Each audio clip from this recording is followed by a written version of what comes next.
Shalom, senang jumpa lagi dengan saudara sekalian. Kita akan merenungkan firman Tuhan dari Lukas 12 ayat 4 dan 5. Aku berkata kepadamu, hai sahabat-sahabatku, janganlah kamu takut terhadap mereka yang dapat membunuh tubuh dan kemudian tidak dapat berbuat apa-apa lagi. Aku akan menunjukkan kepada kamu siapakah yang harus kamu takuti. Takutilah dia yang setelah membunuh mempunyai kuasa untuk melemparkan orang ke dalam neraka. Sesungguhnya aku berkata kepadamu, takutilah dia. Itulah Lukas 12 ayat 4 sampai 5. Tema kita, takutlah akan Tuhan. Saudara, apakah ada di antara saudara yang sedang mengalami ketakutan saat ini? Lalu apa yang saudara takutkan? Ada banyak hal yang dapat menimbulkan rasa takut. Seseorang bisa mengalami ketakutan karena adanya teror secara terus-menerus, sehingga dia merasa ketakutan. Teror bisa berkaitan dengan masalah iman, masalah bisnis, pekerjaan, masalah keluarga, masalah kekuasaan, dan lain-lain. Ada orang yang mengalami ketakutan karena ada kelompok perampok, pencuri yang mengincar rumahnya, hartanya, dan lain sebagainya. Ada orang yang takut di dalam kegelapan, yang melewati jalan tertentu karena gelap, karena kerusuhan, karena ada begal dan lain sebagainya. Ada yang mengalami ketakutan karena sering didemo. Di masa sekarang yang masih sering hujan, ada orang mengalami ketakutan, mengalami kebanjiran. Sebagai informasi, di daerah kami masih sering hujan sekalipun sudah bulan Mei ya. Di daerah lain malah kemarau, kepanasan. Jadi rasa takut membuat seseorang merasa tidak aman dan tidak tenang. Tapi kemudian karena rasa takut bisa juga membuat seseorang menjadi munafik.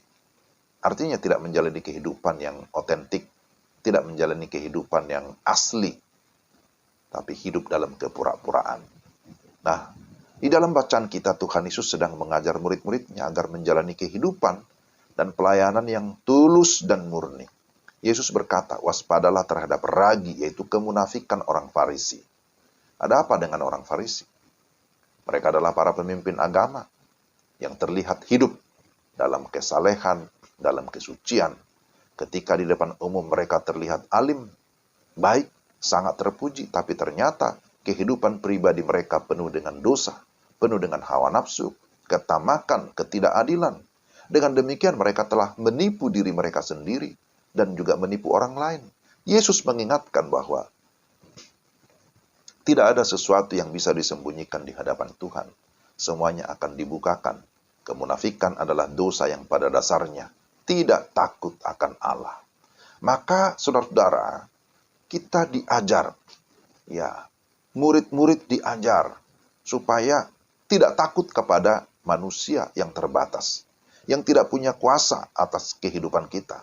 Manusia yang tidak bertobat pasti akan mati binasa dalam kekekalan. Sebaliknya dikatakan di sini, takutlah akan Allah. Takutlah akan Allah. Karena hanya Allah yang berkuasa penuh atas kehidupan kita. Dia berkuasa menjaga dan memelihara kehidupan kita. Amin. Amin ya. Dan perlu kita ketahui bahwa Allah juga berkuasa. Berkuasa atas iblis. Berkuasa atas neraka. Berkuasa atas dosa. Jadi karena itu dikatakan di sini, takutilah dia. Takutlah akan Tuhan. Kita hanya perlu takut kepada Allah, kepada Tuhan, bukan yang lain. Takut akan Tuhan artinya kita menghormati Dia, kita mengendalkan Dia, kita beribadah dan menyembah kepada Tuhan, serta taat melakukan firman-Nya, supaya kita memperoleh ketenangan dan juga memperoleh sukacita. Sekali lagi, takutlah akan Tuhan. Mari kita berdoa. Tuhan, mampukan kami untuk mengikuti firman-Mu. Kami menjadi pribadi-pribadi yang sungguh-sungguh takut akan Tuhan. Artinya kami tetap menghormati Tuhan, hidup mengandalkan Tuhan, bergantung kepada Tuhan supaya kehidupan kami aman, kehidupan kami berbahagia, kehidupan kami diberkati. Terpujilah nama-Mu dalam nama Yesus. Amin. Demikian renungan kita.